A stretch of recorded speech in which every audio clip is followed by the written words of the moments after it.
This summer, I had an internship with the NWSL team, the Chicago Red Stars. So today, I'm going to show you how I made this graphic for their mascot's birthday.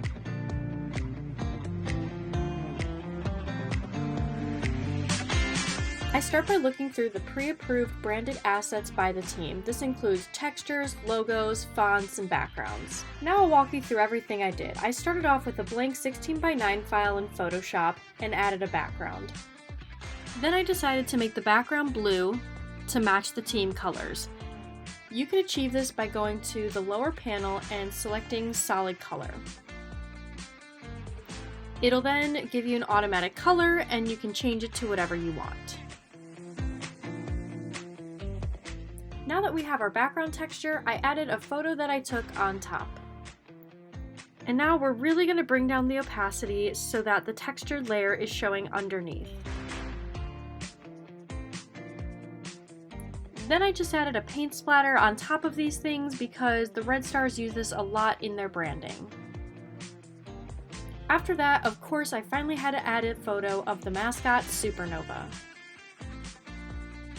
You can see that he's already cut out from a photo that I took at one of the games. Once again, I'm bringing down the opacity because this photo will not be the main focus of the graphic.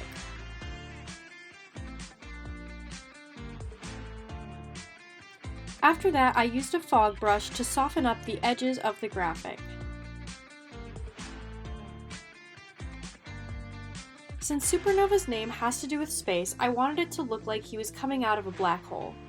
And this paint splatter fit perfectly because it's one of the Red Stars branded assets. After getting a critique from my boss, I had to change the black hole to a more on-brand color. Then I have our star Supernova coming out of the paint splatter.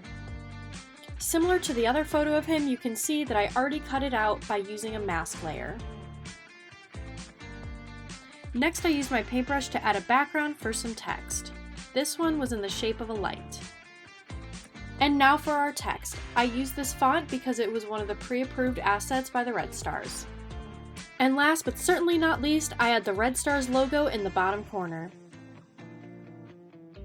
And that was my process for making this graphic. I hope you all enjoyed.